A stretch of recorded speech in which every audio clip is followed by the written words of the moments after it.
What is up, y'all? Welcome to episode 13 of the Restored Geeks Podcast. My name is Tristan. I'm Chandler. Yes, sir. And this is where we do analysis from a Christian perspective on differing media. And for today, we're doing one on the movie Sinners, which might be a big chungus of conversation here because there's a lot in it. So, but we'll see. So, yeah, stay tuned for that. Talking about is pretty quick. The movie's racist towards white people. Movie is very. Listen, we'll get into. I'm just we'll get into stuff. But before we do, we'll talk about the weekly geek news and go over what we have. But first we'll go over what we have been playing this week. So, Chandler, you go first. What have you been playing this week? been playing Path of Exile 2. Nice. Did something new come out on that? Yeah, Act 4 released. Cool. Which, if you remember, Path of Exile 2 had almost 2.5 million viewers. Yeah, released. It was super. It was massive, and it still didn't do what the next game we'll talk about here in a little bit did. Yeah. But I've also been playing Silksong, but we'll get to that in a minute. Yeah. For me, I've been playing Hollow Knight because Silksong is out and I do want to play it, but I want to beat Hollow Knight first. I have no idea how far I'm into it. I made it to the underground city area where you get like collapsed cave. You keep saying that, but the whole place is an underground city. Well, I mean, it's just like But you have signs that say like you're going towards the actual, yeah, but you mentioned Mantis. You're close to the Mantis boss fight, which I would say is about a third. Okay. Well, yeah, so I still got a ways to go on that.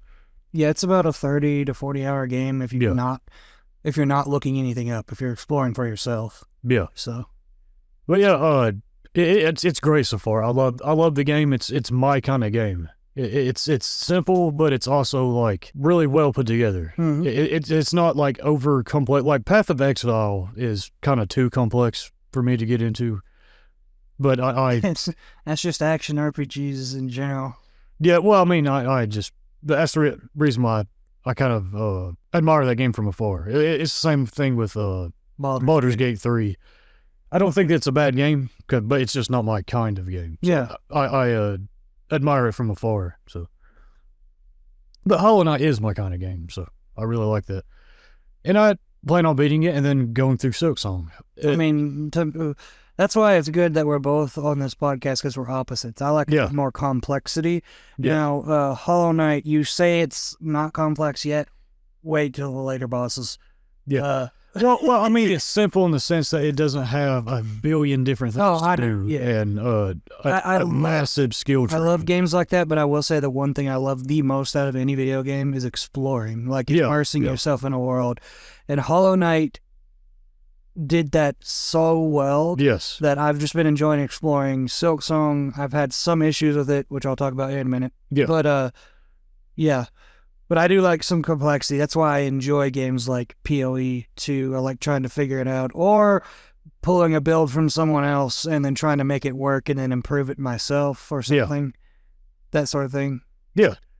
Because when you have a game like, you mentioned this to me when I asked, should I play Kirby the Forgotten Lands? Yeah. It's a good game. It's not complex enough for me to enjoy because it was that, man, it made it boring for me. Yeah. Same with Donkey Kong Bonanza. Yeah, I like Kirby and the Forgotten Lands. It's extremely easy. It's not hard whatsoever. It's just fun to play. Yeah.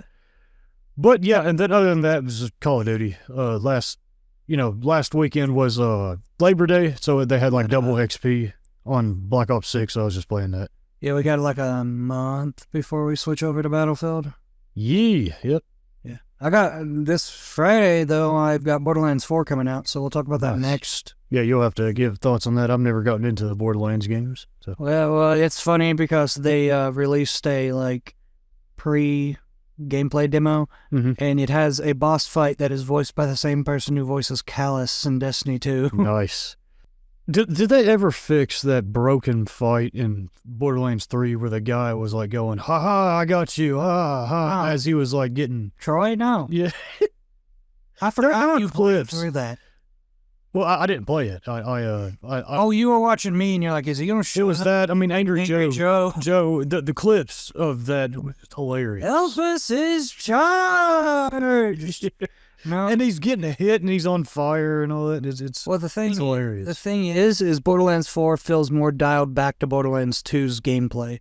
So it's probably going to be better in that sense. And then the boss fights look insane. Like, not super fast-paced. They're actual, like, Borderlands boss fights that feel more like kind of Destiny raid boss fights, because there's actual stuff you have to do in them now. Yes. And if you don't like it, then you're a pathetic loser, according to Randy Pitchford. So, our glorious Randy Pitchford. Yes. Oh, yeah. I don't know, the dude seems to be like a man-child. I don't know. But anyway. But from there, I guess we'll move into the gaming news, which we have a few this week. To start off with, so Blizzard, quite a bit of Blizzard employees decided to unionize because... Before we continue with that, are they completed union or thinking of unionizing? No, they've completed it. Good, because they tried before and Activision squashed it. Yeah, no, they've completed it, and Blizzard Activision... Blizzard workers have organized multiple unions with the Communications Workers of America, including the World of Warcraft Game Makers Guild, a wall-to-wall union of over 500 developers elected in July of 2024, and the Diablo Teams Union formed in August 2025. So yeah, it says that these unions are there to aim to secure better conditions, pay, and job security for employees, especially after recent layoffs at Microsoft-owned Activision Blizzard. So yeah. Which is good. I'm glad. That's good. So we may see some quality World of Warcraft and Diablo content. Yeah, exactly. So, and hopefully we won't be getting any more stories of people crawling under each other's desks to see their... I cannot believe that Activision got away with all that. Yeah, stuff like that. It's pathetic and stupid. But it's what happens when you get a bunch of man-children that make it big. They're talented enough that they make it big. But they never grow up because of it. Yeah. So. But did you know that Pirate Software worked at Blizzard? Do I care? Okay, you don't get the joke. Oh yes, yeah. Well, because that's what he uses as him being a supposed expert. So next up, apparently Expedition 33 was. Claire Obscure Expedition 33 was going to not have a DLC, but due to the game's success and critical universal acclaim, it's supposedly caused them to reconsider, so they may come out with a DLC to it soon. Also, they said that Claire Obscure is a franchise, like a I told you that. Yeah, and Expedition 33 is like the first in this kind of like world that they've created, so that's pretty interesting. I didn't know that they were... I told you that, and we said we got to kind of hope they pace themselves because they're jumping the gun a bit. Yeah. But the DLC thing, I don't know. I have mixed feelings about that because if they decided to reconsider, that means they didn't have a good story in mind yet, so we'll see how that goes. Yeah, that's the thing. But hopefully, I mean, I wouldn't mind if they spend as long as From Software did with Shadow of the Erdtree and come out with something great. Yeah. So, yeah. And not Shadow of the Erdtree. Yeah. I didn't know that the company that made Expedition 33 is basically a bunch of disgruntled Ubisoft developers. Yeah. They got sick of Ubisoft and left and made their own thing. Yeah. That's awesome. I like to see that. Let's see more. We're still waiting to see where I think the original Diablo devs have a company as well. Yeah. Nice. Silksong! Nice. Yep, it's out. It came out Thursday. So what are your impressions of it so far? Without spoiling anything. In a minute. Oh, okay. We're going to first talk about how fun it was trying to buy the game. Yes. As soon as it came out, I've never seen this happen before. No. I went to go buy it on PlayStation. Nothing. It just says wish list. I was like, oh, good. I can't buy it. So then I decided to try to buy it on PC because I saw other people had it. Yeah. Couldn't buy it there either. Bro. Because I couldn't get past Steam's transaction thing. Silksong managed to crash all 4 storefronts. The Steam storefront, the PlayStation storefront, the Xbox storefront, and the Nintendo storefront. By crash, you could not check out. Yeah. Of anything. That's insane. They better up their stuff when GTA 6 comes out, because if Silksong crashed at GTA 6, nobody would be able to play that for a while. Well, here's the thing that I really got to give Team Cherry props for, because so many people want to play this game, not watch this game. And how I could tell is Silksong only hit 300K viewers on Twitch. Yeah, exactly. But it's not even close. Yeah. But the storefronts crashed. That means so many people wanted to play the game that they managed to crash the storefronts. Elden Ring didn't do this. Nope. Path of Exile didn't do this with its 3 million viewers. Yeah. That's also because the game is supposed to be free in a year. Yeah. So that's insane. Mm-hmm. I will say Team Cherry should have at least posted something on their Twitter saying we're aware of the issue. Yeah. Because there were a lot of people getting very frustrated with them. Yeah. Because they weren't talking. But that was crazy. It was still like 3 p.m. You couldn't buy anything on any of the stores. Mm-hmm. I do worry a little bit because I don't know how like Sony's going to react being like I lost revenue for 5 hours. Yeah. Oh, they'll be all right. they're a like $1 billion company, but on one downside, apparently the Chinese translation was wrong. Mm-hmm. So the Chinese people don't know what's going on. It doesn't make any sense. It seems like Google translated it or something and it's wrong. Yeah. So it's getting review bombed in China. Nice. How do you mess the Chinese translation up? You get a wrong translator. It's like that one, the politician was talking and then they had the person over there doing sign language and quotations. Doing it completely wrong. That person was like trolling though. Like they somehow got the person somehow was able to get hired. And the Chinese dude is trolling. Yeah. I don't know. Okay, impressions. Impressions right now, it's really, really, really good. Yeah. I enjoy the exploration and all of that. I can't say too much because I don't want to spoil it, and I've also not gotten too far. I mean, I know Hollow Knight is fantastic so far. I love it. But I will go into a couple of things I dislike. Yeah. One is Hornet's down slash. In Hollow Knight, you are easily able to bounce on people by hitting straight down. Hornet doesn't hit straight down; she goes diagonally. Yeah. That's really annoying. Apparently, there's an item in the game that can change that, but I don't really want to. I want to learn her. Yeah. I want to learn the gameplay of her, not really just go back to playing Hollow Knight. Yeah. But we did talk about how they said that they kept adding things, and we don't know if they mixed together well. Yeah. Well, I have found one issue with that. This game was originally supposed to be a DLC of Hollow Knight. And it became a full-fledged game. Yeah. It's obvious that it was supposed to be a DLC for Hollow Knight because they have added to the game and completely forgot to go back and rebalance the beginning areas. Yeah. Because enemies and bosses are already doing 2 hearts per hit. Yeah.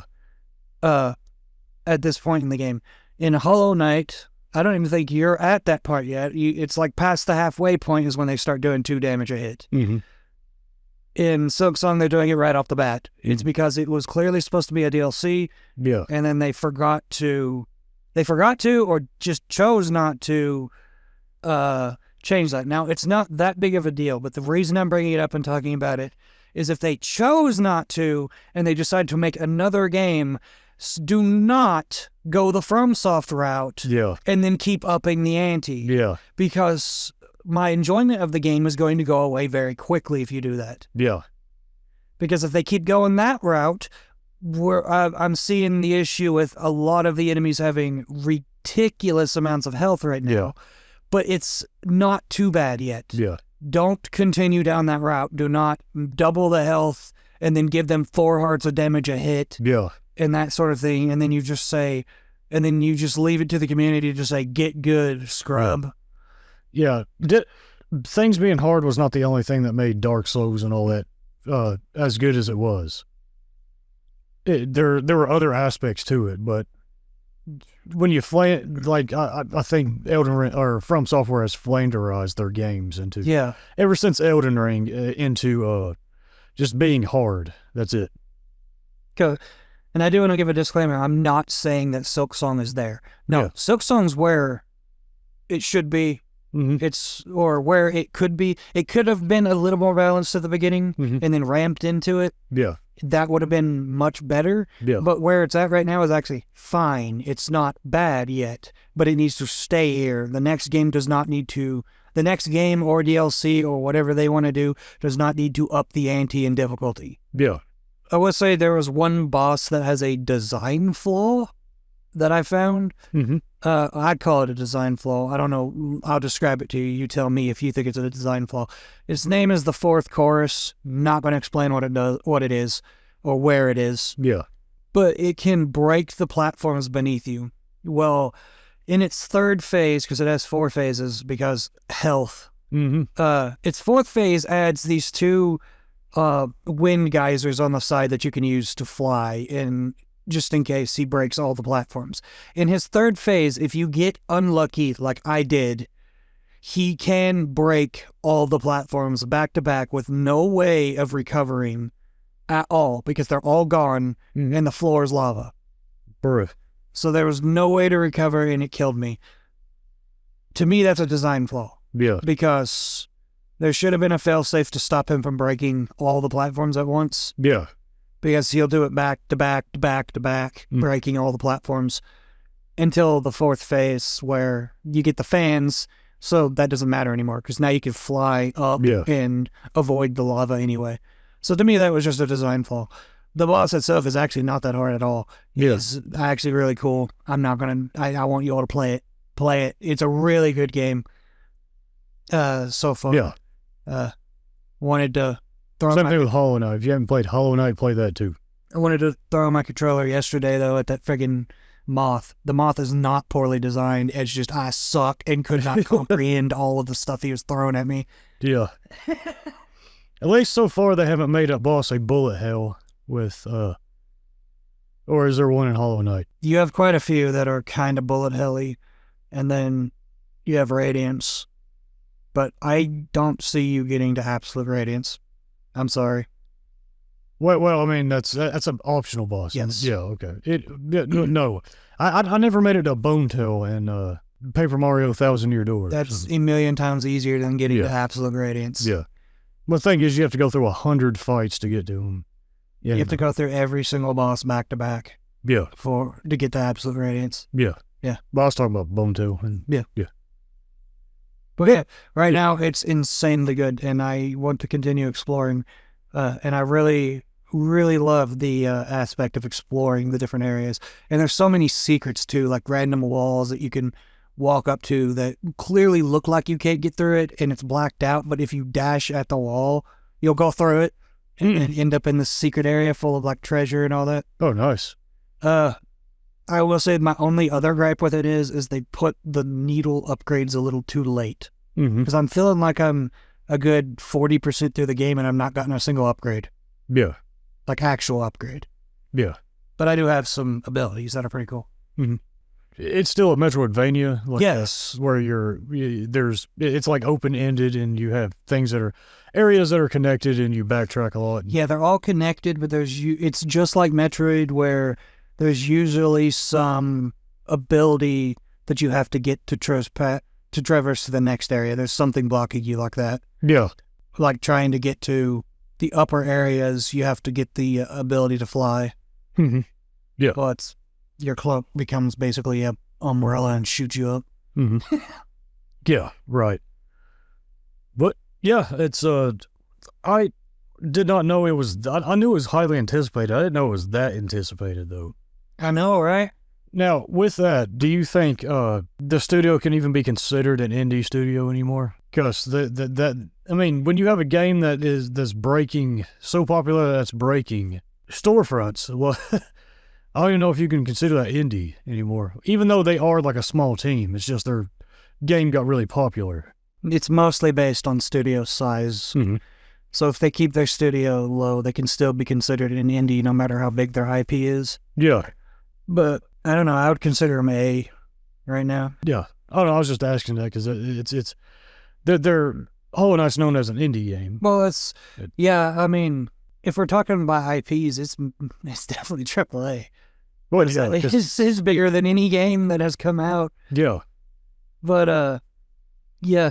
Oh, yeah. Speaking of which, the AAA studios are crashing out over the fact that it's only $20. The studios are? The AAA studios are crashing out because they're saying it's Baldur's Gate nonsense again. Remember they trashed on Baldur's Gate? Over-delivering content and underselling in price. How about y'all learn from this instead of getting mad? I want to point out that if your storefront's broke, that means hundreds and hundreds of millions of people are trying to buy this game. $20 per buy with taxes. This studio probably made $1 billion or close to it. Maybe, yeah. That's that's a lot. Well, I don't know. The fastest selling game of all time is GTA 5, and that was like 10 million in day one. I don't know. I'll have to look at the statistics on this one. True. To see what, but I mean, breaking storefronts, that's wild. I don't think a billion is ridiculous. It's probably like 100 million. Yeah. To like 50 to 100 million or something like that. Yeah. Because if it was $1 billion, they could literally just buy Bungie. Like what? Yeah. Well, yeah, I was asking that because I guess it depends on. It's mostly dependent on studio size and whether or not they're connected to a like massive corporation. If they're still independent, it's just the thing is when you get that popular and you make that much money, and you become a corporation, you're not really. Are you independent at that point? Like. Because independent is like it's put to where you're not a part of a corporation. I don't know. I was just wondering that it's interesting when we make indie developing things, which popular like this, which is good. I'm not saying it's a bad thing. It's just interesting. Yeah, that's all we got for gaming news this week. Let's now move into movies, which we'll talk about. We'll start off with the movies that we watched. The only one I watched was the one that we're going to be talking about in our main topic today. What about you, Jim? Same? Okay. For movie news, I got a couple. Mortal Kombat 2 got delayed. The movie did. I don't know exactly why. I'm guessing the production is taking longer than usual. It's dookie.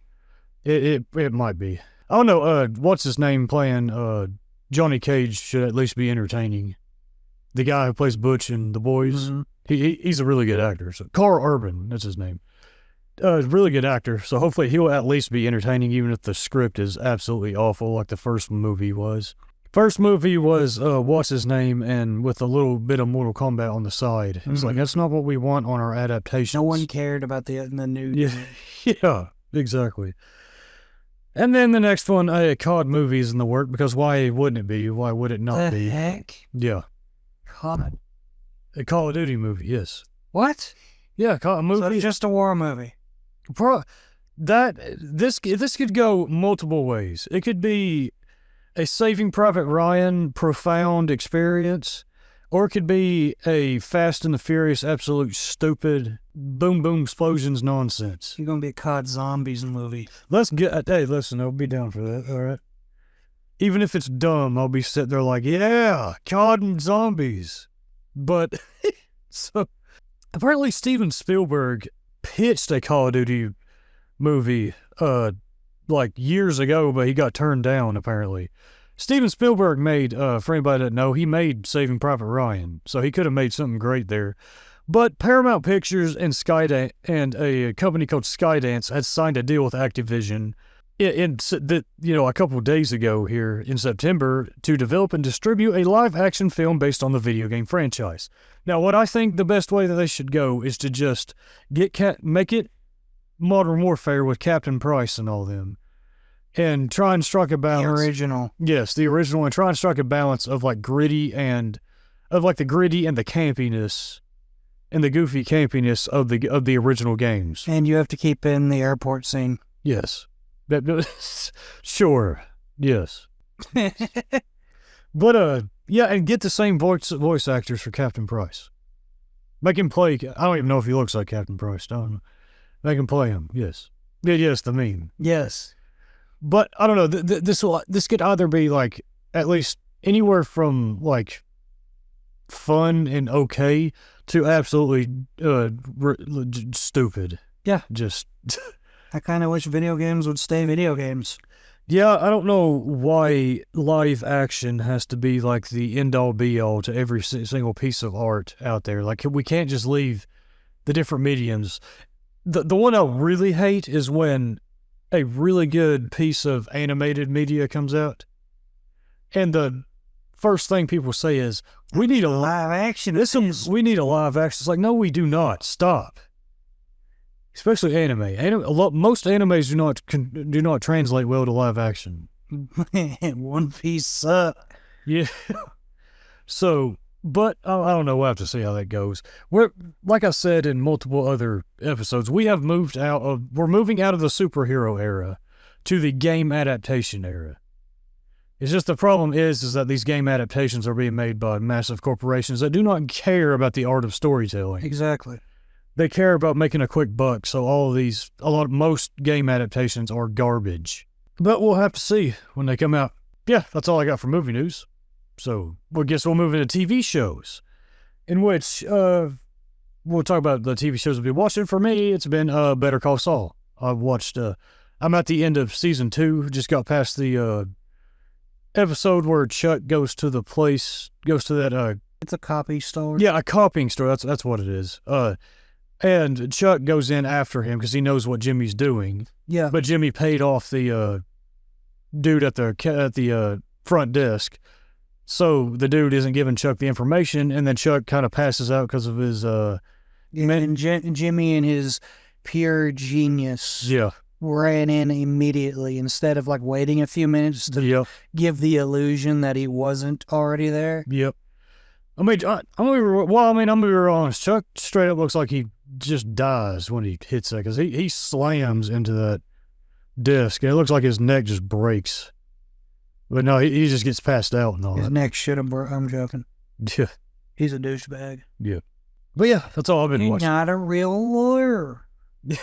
Oh yeah, and watching through Stranger Things, because watching that, getting caught up with that before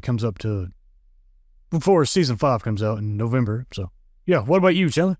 I've been watching Better Call Saul. Let's go. I just binged through season 1, so on season 2. Yeah. Yeah, that episode with Mike and showing his backstory and his son, him talking to his daughter-in-law, that's a fantastic episode. I like how it ends too, when she asked him like, what happened to the guys, and Mike goes, "You know what happened. The question is can you live with it?" Yep. And he leaves it to her because she could tell them. Yeah. And then he'd be arrested. Yeah. She doesn't. Yep. Fantastic. For TV show news, the only one I have is that Fallout Season 2 had a trailer that actually came out a couple weeks ago that I forgot to bring up. But yeah, the Fallout TV series Season 2 is, Fallout Season 2 releases December 17th of this year. So, the Fallout show is one of those things that it isn't well written. It is a mess. However, I did find a lot of enjoyment out of it because it had a lot of callbacks to the video games. And also, I think Walter Goggins does a fantastic job as the Ghoul. And I think the Ghoul is a very entertaining character. However, yeah, it's not that great of a script if you actually like dive into it. But we'll see how Season 2 comes out. How Season 2 goes. So, yeah. At least excited to be entertained by that. So, yeah. That comes out December 17th this year. So, yeah, we'll more likely watch it and then give our thoughts on it. And that is all of the weekly geek news. We're now going to get to our main topic, which is going to be a analysis from a Christian perspective on the movie from Ryan Coogler, Sinners.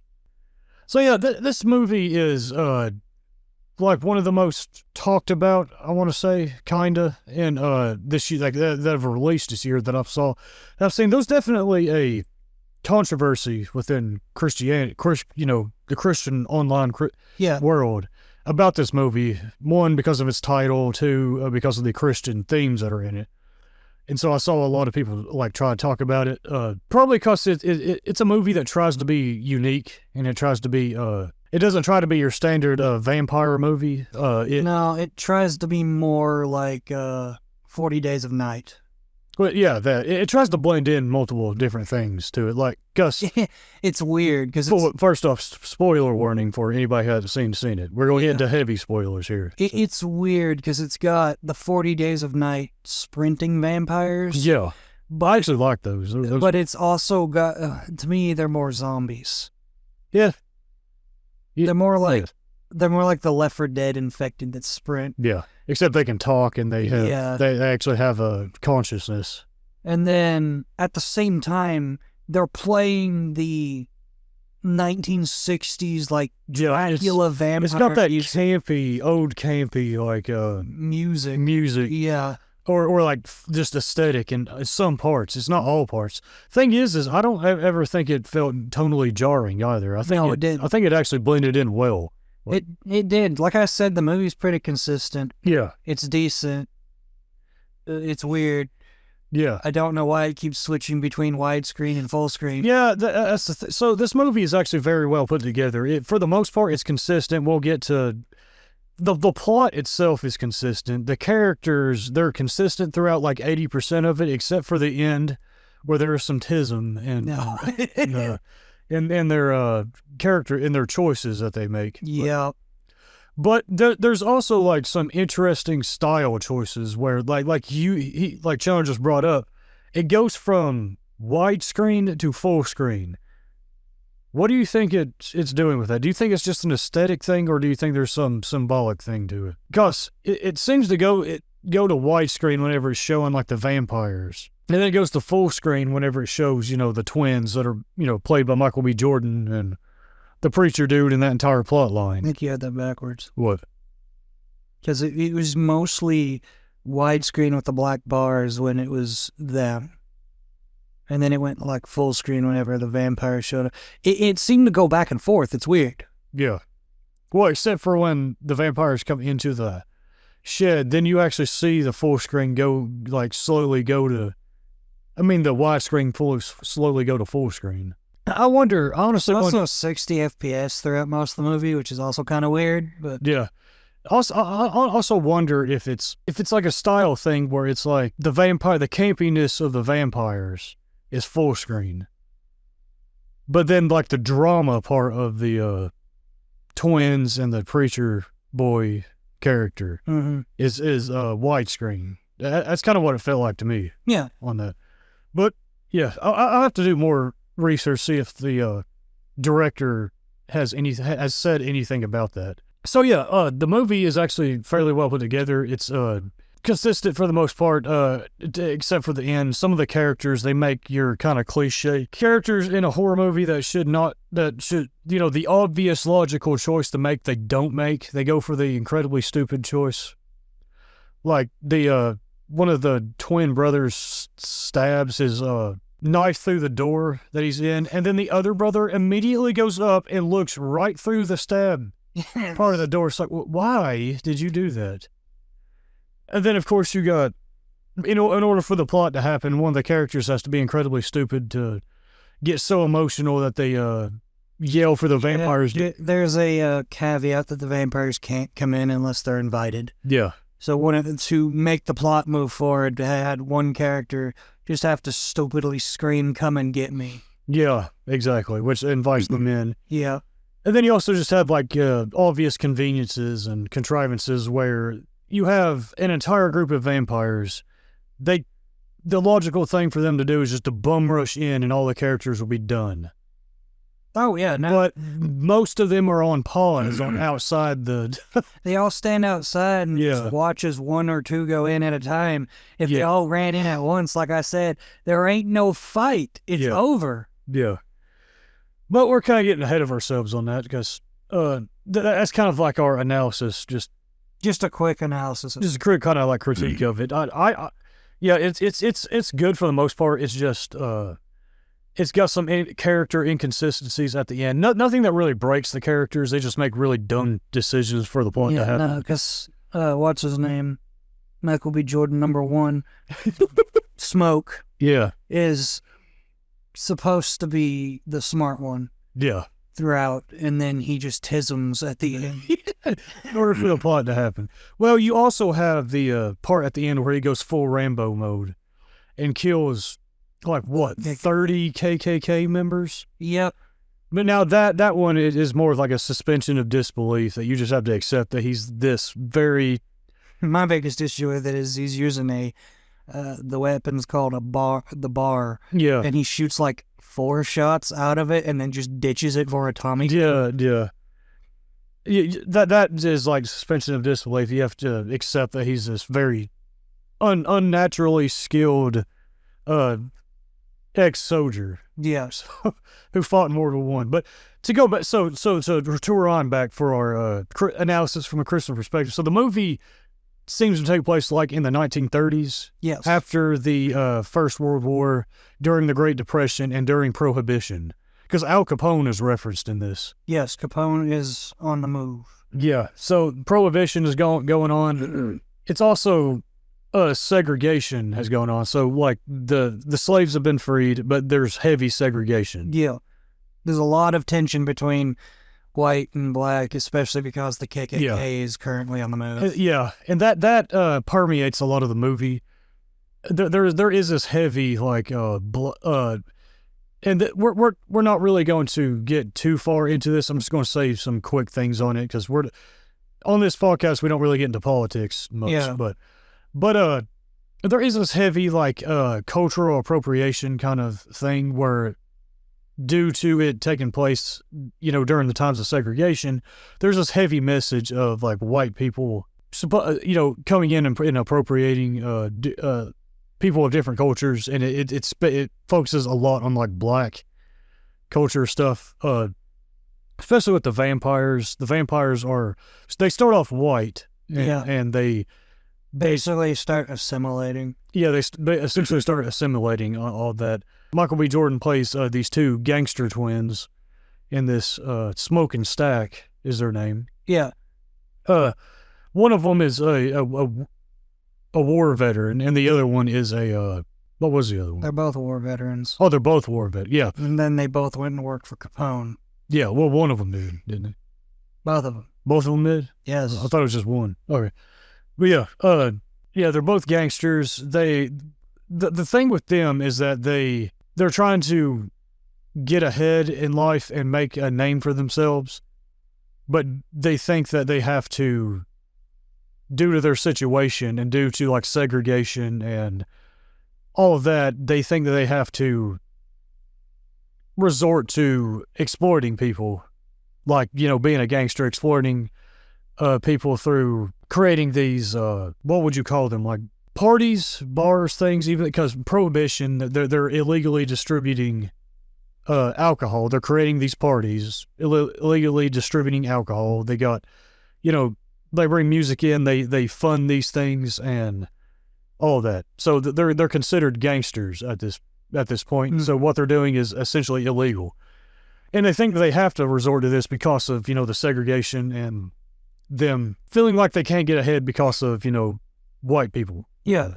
Which that was a thing. So back to the cultural appropriation thing, there is a truth that mostly the European colonizers, they obviously came over to America, and instead of simply living with the Native Americans, they overtook them and even killed many of them and took their land and all that. And so, and they did steal Africans. Yeah. And brought them over here as slave. They did see themselves as superior to them. And due to that, it unfortunately has created this strife within our country between, people of lighter skin complexity and people with darker skin complexity. Yeah. And then, like we said, at that time, at the time of that movie, tensions were extremely high. Yeah. With the KKK on the move, so. Yeah. And there is truth that that white Europeans have taken things that have mostly been from African created, and we have made it our own. Mm-hmm. For instance, a lot of people do not know that Elvis Presley did not make rock and roll. It was a black person named Chuck Berry. But Elvis really liked it, and due to Elvis being white, and due to the majority population here being white during the 50s, he was more accessible. So he became more popular.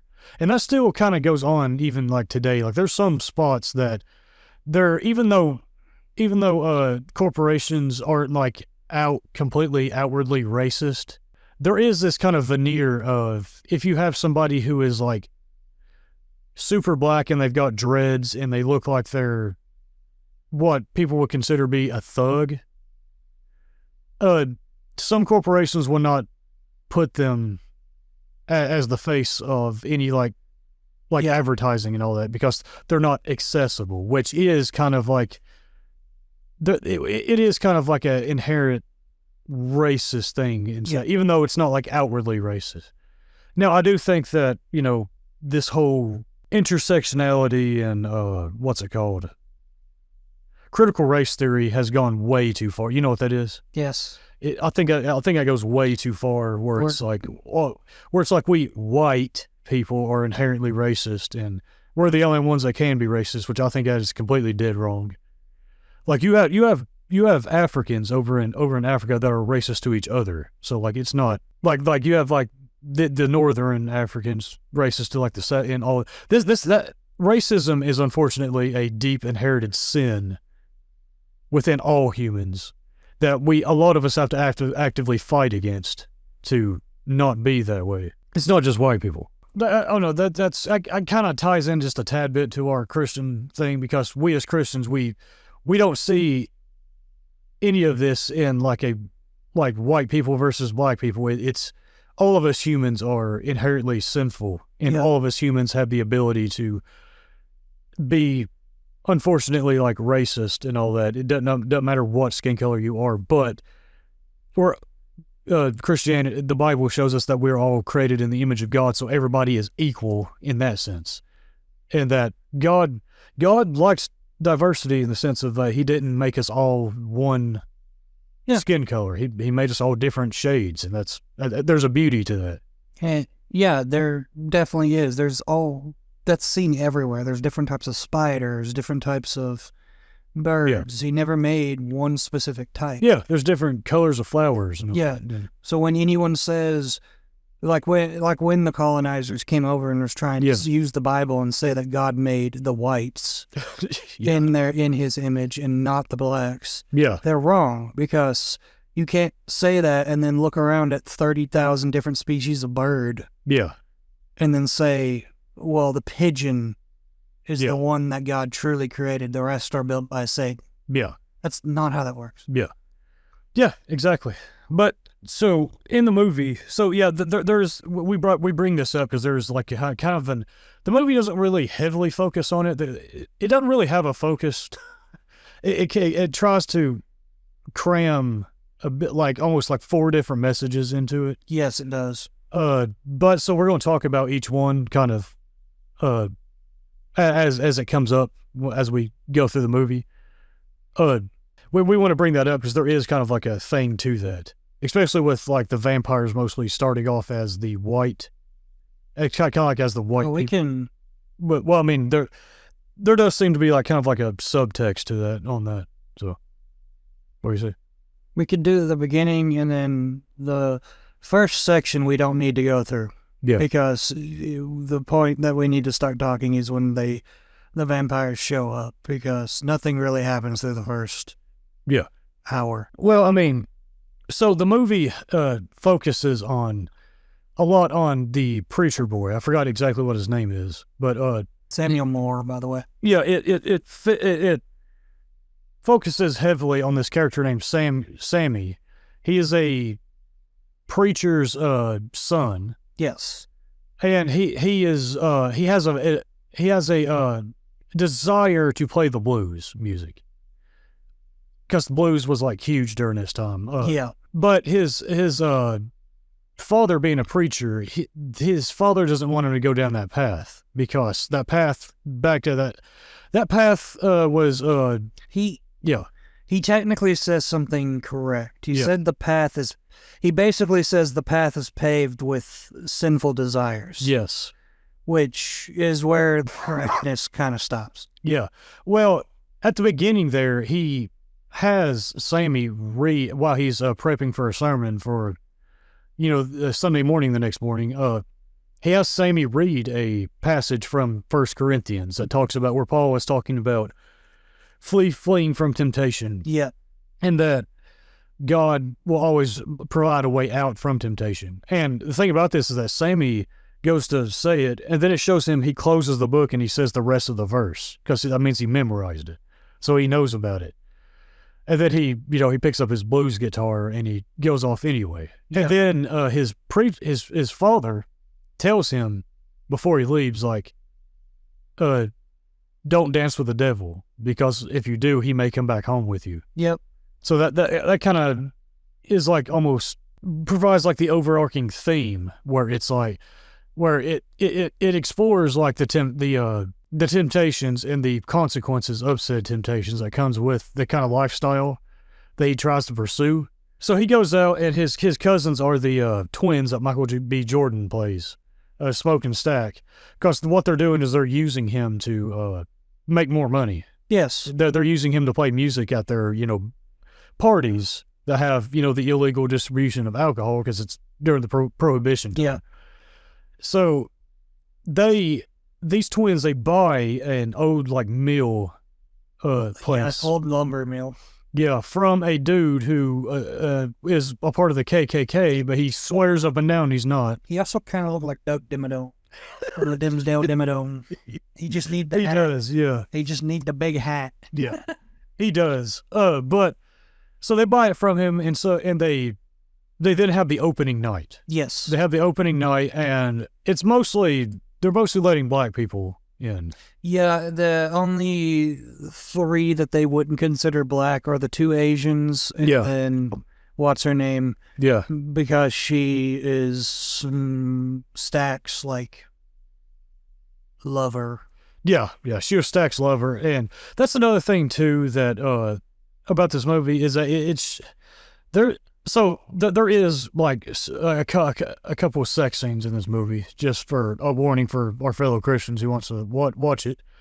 There's also kind of like a thing about adultery in this. Yes. Because almost every character that has sex in this movie is married to some extent. Because she's married. Yeah. He admits that, and then the girl that Samuel wants to get with, he literally asks her if her husband is coming. Yeah. And she said no.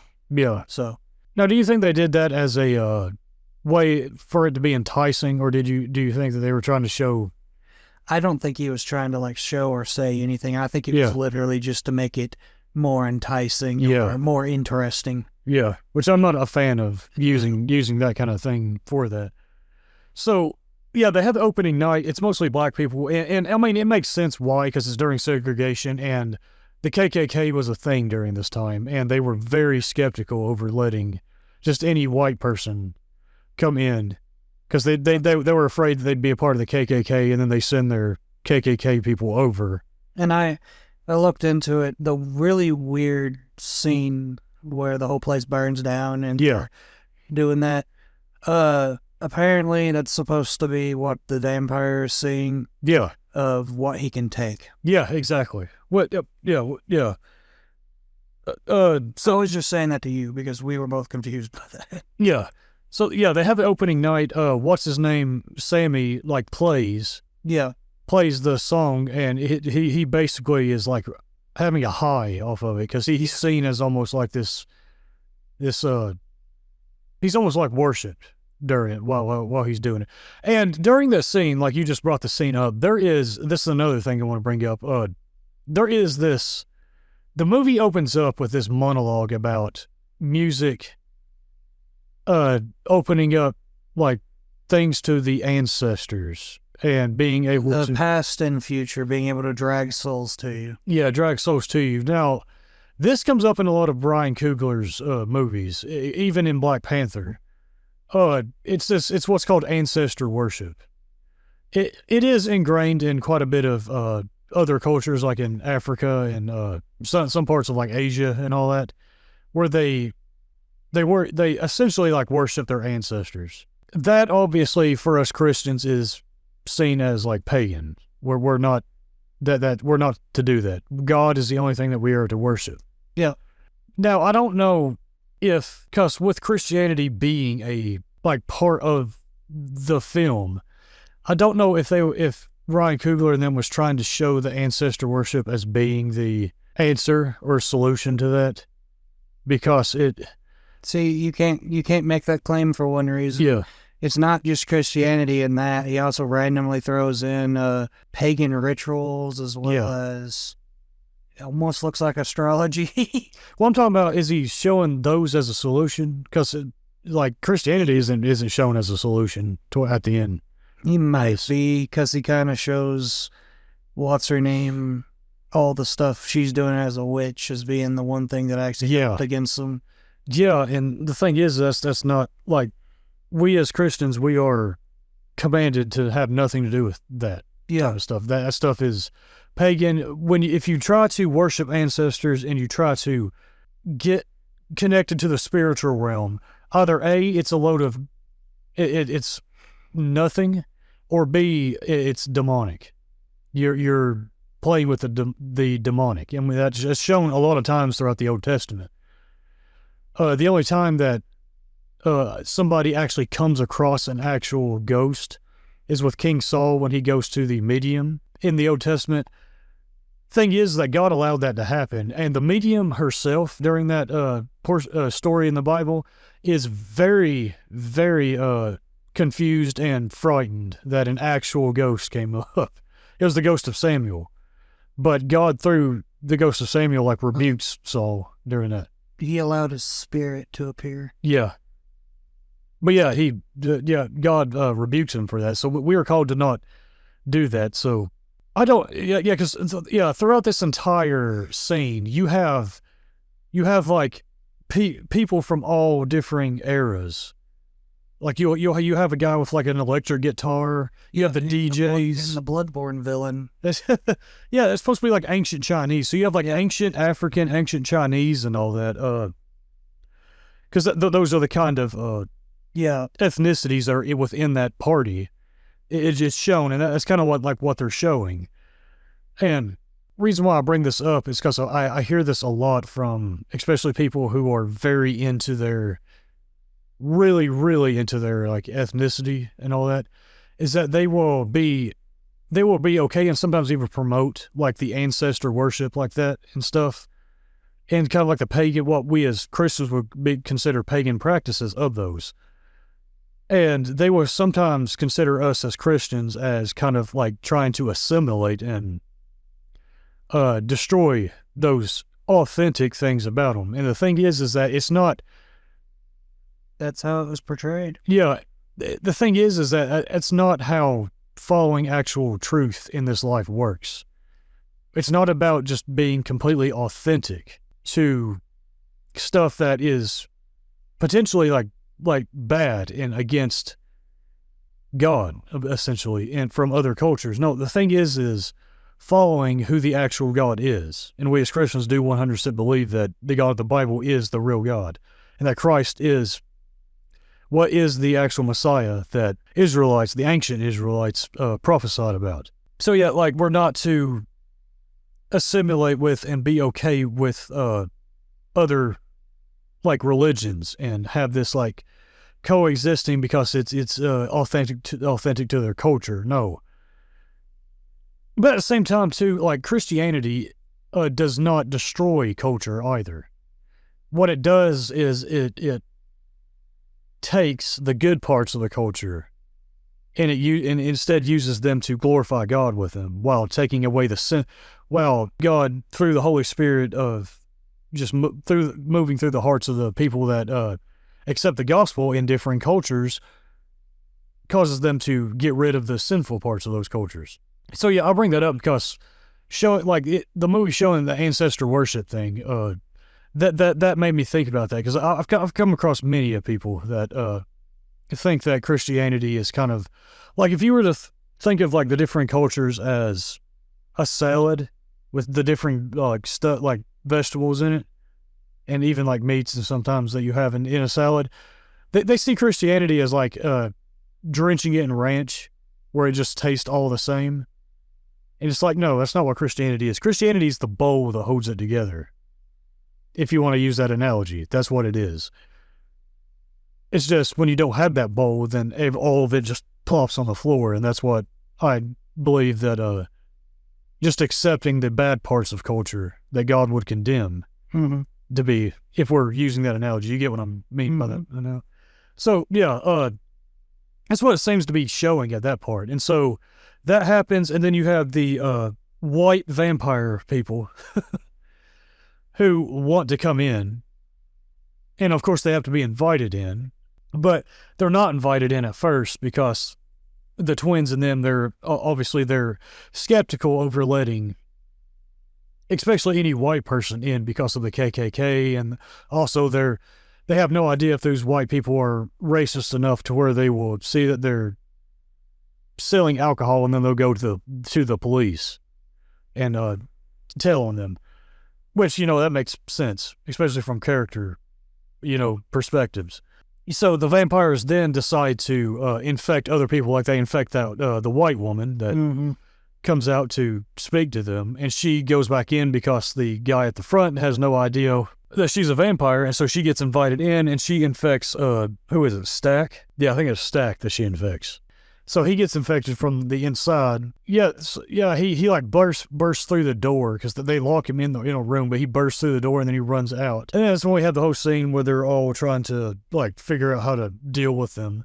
Multiple of the people that are inside, they go outside and they get infected as they get turned into vampires as they're outside. You had that really dumb scene where the big, tall dude comes back and he's obviously a vampire trying to get in. Yeah. But all of them are being stupid while they're negotiating with him. Because they're worried he's going to beat, anyway. He's going to beat the black off of him. Yep. Yeah. But, yeah, and so all that goes on. A lot of the characters during the scene, they make dumb decisions. The stupidest one is the Asian woman being like, "Come on in, you MFers." When the main one tells her that, she infects her husband because her husband went out to start the car. The main vampire tells her that through his memory, she knows of their kid, and they're going to go kill their kid. And so she gets mad and she basically invites all of them in, and that's when they all burst in. Well, not all of them. Most of them. Yeah, most of them get put on pause, and so like one at a time they come running in. That's when they have the fight. And during the fight, Sammy gets into a fight with the main vampire, and he gets to the point where he's about to die, and while he's about to die, he basically recites the Lord's Prayer. Yeah. But as he's reciting the Lord's Prayer, the main vampire starts saying it with him. The thing about this is that it's kind of showing that the Lord's Prayer has no power to it. At least that's what it seems to be, because there's multiple differing vampire stories. There's one where, I forgot exactly what movie it is, but there's a priest character fighting a vampire. And the priest goes to recite like a prayer to the vampire in the story. But the vampire looks at the priest and says, "It only works if you have faith." And so it's kind of like a devastating moment where it shows that the priest never really had faith to begin with on that. But this right here, I don't know if it's showing that Sammy, even though he's a preacher's son, that he never really had faith, so the Lord's Prayer meant nothing toward this vampire, or if the whole overarching thing is trying to say that it has no power to it whatsoever. Mm-hmm. But either way, he recites it, and then the vampire recites it with him, and then the vampire basically says, like, "The men who came over and took my father's land, they brought this belief over with them. I hated those men. However, this prayer brought me comfort. These men told tales of a God above and a devil below. But these men were mistaken. He says, like, they told wild tales of man having dominion over beast and land, and that they were all wrong. We're all beast and land, and essentially like doing the whole, like, we're all one with like the earth and the universe and all that. So you have that in it as well. Again, this is one of the reasons why I brought up the whole ancestor worship thing, because that definitely seems to be kind of like this overarching like worldview of the story. And it was true that back then when, like, especially the European colonizers, when they came over, they a lot of them claimed to be Christian because they came out of, like, the Anglican and Presbyterian and Reformed kind of churches and all that. They did use parts of the Bible of, like, where the Israelites conquering other lands as an excuse for them to conquer the lands that they did. And the thing is that obviously all those were taken out of context. So that's not how that's not how they're supposed to be used. God in the Bible straight up condemns taking people captive against their will. The reason why God had the Israelites conquer different lands is because the people that were a part of those lands were extremely terrible. Like, that they went so far as to sacrificing their own children to false gods. Setting them on fire and all that. Like, placing them on an altar that would burn their babies alive and all that. Like, God straight up says in Genesis that he was, like, essentially waiting on the sins of, like, the Canaanites, which were what the main group that the Israelites conquered during that time. He's waiting on their sins to be, like, fully realized. They could have repented if they could, but they didn't. They got worse and worse to the point to where it was time for them to go, essentially. So, but that's not what the European colonizers were doing. They were using stuff like that out of context as a justification for them to come over and take over and conquer stuff in the mostly brutal fashion that they did, unfortunately. So they eventually end up, like, beating the vampires. And then the movie ends with the character Sammy walking into, like, the next morning Sunday morning church service that his father was having. He's holding, like, his broken guitar because he smashes it over the vampire's head. And his father says, give it up, give your life to God, give it up, and put it down. But then it shows Sammy going off, and then it shows him older, playing the blues. Like, so what he did was he left his father, he left the church behind and went to play the blues. And so the whole thing there seems to be about how he decided to, like, accept whatever troubles and sins come with that kind of lifestyle, other than, following God. The thing about that is that, to me, it proposes a false dichotomy, because he really wants to play the blues. He likes playing the blues, but instead of there being it's not really a dichotomy. It's almost like a false trichotomy. You have three different things. You have either give it up completely in order to follow God, go with the devil, basically, which was what essentially the vampire who really wanted his music kind of symbolized. And then you've got this third way that the movie proposes as kind of like the solution that he does. And that is, like, just accept whatever, don't go with the devil or God, just do what he wants to do and make the blues, basically, and become kind of like a rock star, essentially, like that. But all three of those ways are incorrect, I honestly believe. Christianity is actually not opposed to playing different genres of music. As a matter of fact, this is one of the problems that I think have arose from a lot of American Christianity here, especially, like, stuff out of what was called the Restorationist period, which seems to be what his father was a part of. Because what you had when Christianity came over, you had, like, Anglicanism, and you had Presbyterianism and kind of like the Reformed. You also had, like, the Lutherans who came over later. But you had this movement as America grew, especially over toward the West. You had this movement called the Restorationist movement. What they were a group of Christians who really wanted to get away from what they called structured Christianity, because they saw it as, like, dead orthodoxy, where they saw like, Anglicans and Presbyterians and, we as Lutherans, because that's what we are. Me and you, Chandler, here are. We're part of the Lutherans. We're what's called liturgical, meaning that we have a very structured system. But they had this idea of wanting to, it's just, no creed but the Bible. And I understand the intentions of that, but the problems that came from that was that this is where all these, like, billions of different denominations came from. This is where you had like the Church of Christ, you had, the Holiest Movement, Pentecostals, all of them that came from this. The unfortunate reality of that came from this was that you had many different churches who, instead of going by a theological system that was carefully constructed by hundreds of people, they were trying to create their own theological systems just by themselves. So that you have all these churches where like the interpretation of differing text of the Bible is at the whim of whatever the preacher thought.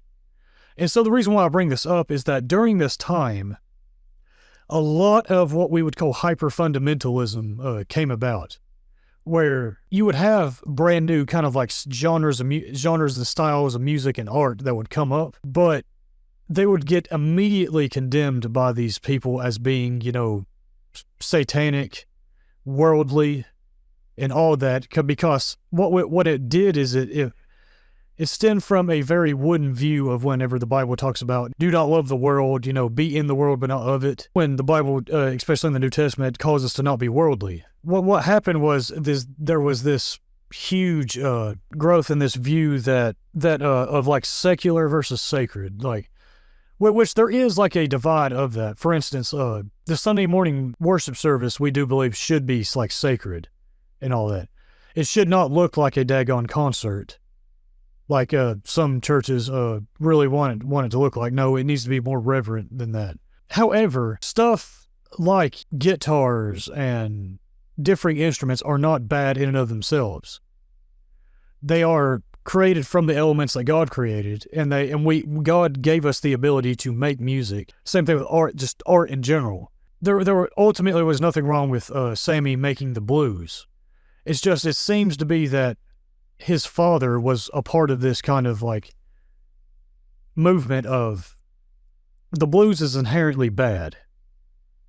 And so Sammy was caught in this belief system that he either had to give it up or he had to go with the devil.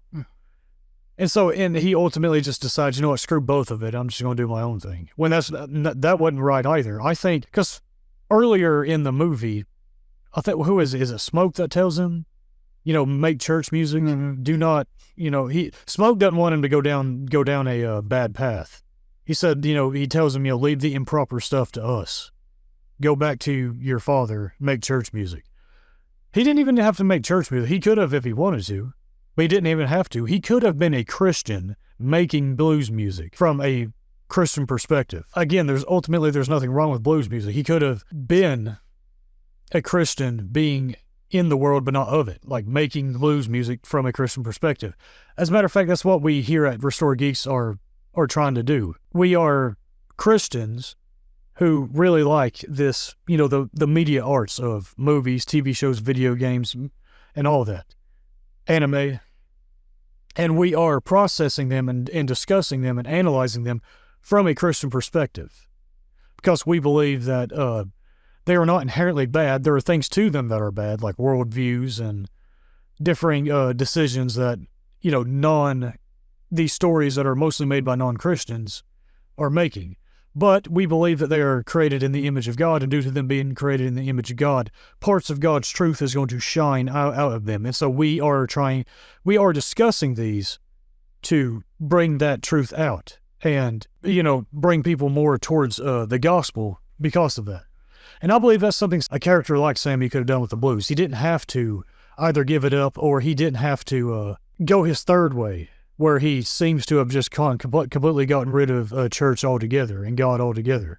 Because there are definitely temptations of going a rock star route. That's the reason why I'm not a fan of Christians trying to be like the greatest at making something and become a rock star and become super famous. We don't need that.